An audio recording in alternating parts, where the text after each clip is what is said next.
C'est un voyageur infatigable. On s'aperçoit qu'on est des passeurs de rêves. À chaque ascension, une émotion partagée au milieu de ces sommets. Il n'y a pas de bons guides, il y a de vieux guides. Claude Albrand est né en 1943 dans les Hautes-Alpes. Ce matin-là, nous le retrouvons chez lui, à Puy-Saint-Vincent. C'est maintenu pour demain. Tu as eu les détails. Avec un rendez-vous, il faut être à la Grave à 7h15. Merci beaucoup, bonne journée. Quand il n'est pas là-haut, il passe ses journées au téléphone. Le guide appelle ses futurs clients et parfois, tout ne se passe pas comme prévu. Certains arrivent en refuge et ont presque le costard-cravate pour se changer de tenue pour le repas du soir. Les anecdotes d'une vie consacrée à l'alpinisme. Claude a obtenu son diplôme il y a 57 ans. Ça, c'est une photo collective de 1976. J'étais là, avant d'avoir les cheveux blancs.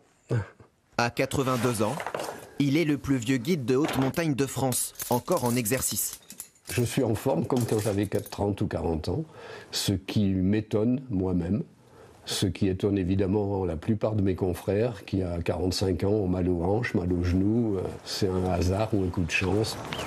Dans le parc national des Écrins, on pourrait même dire que Claude est connu comme le loup blanc.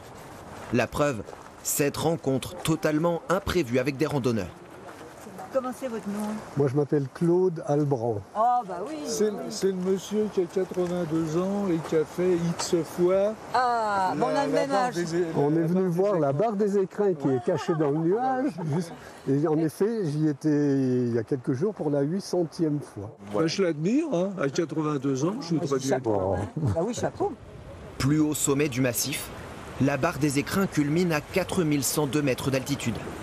Un monstre de roche et de glace, devenu une habitude pour cet ancien professeur de sport, aussi moniteur de ski l'hiver.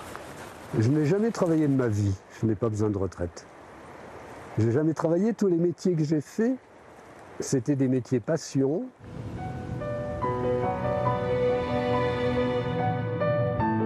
Le lendemain, direction le village de La Grave et son téléphérique. Le temps se dégage avec un ciel bleu comme ça va être merveilleux. 3 cordées suivent les pas du guide sur le glacier de la Girose. On reste bien corde tendue, pas à pas, en surveillant votre équilibre et vos pieds. On va essayer de passer la crête. Certaines crevasses peuvent atteindre jusqu'à 60 mètres de profondeur, l'équivalent de 20 étages. De franchir ça, avec toujours ce petit goût un petit peu de risque très calculé, c'est génial. Claude, il connaît tout la montagne et c'est un livre d'histoire, c'est un livre d'histoire, une encyclopédie vivante.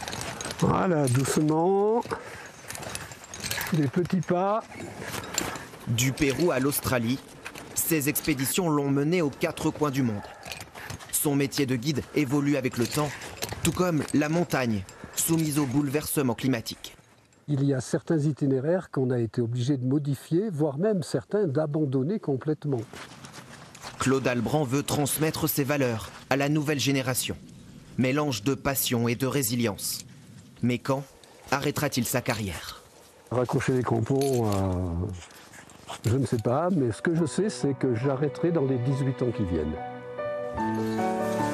Poursuivra-t-il jusqu'à ses 100 ans? Rien d'impossible pour lui, tant que la montagne le fait sourire.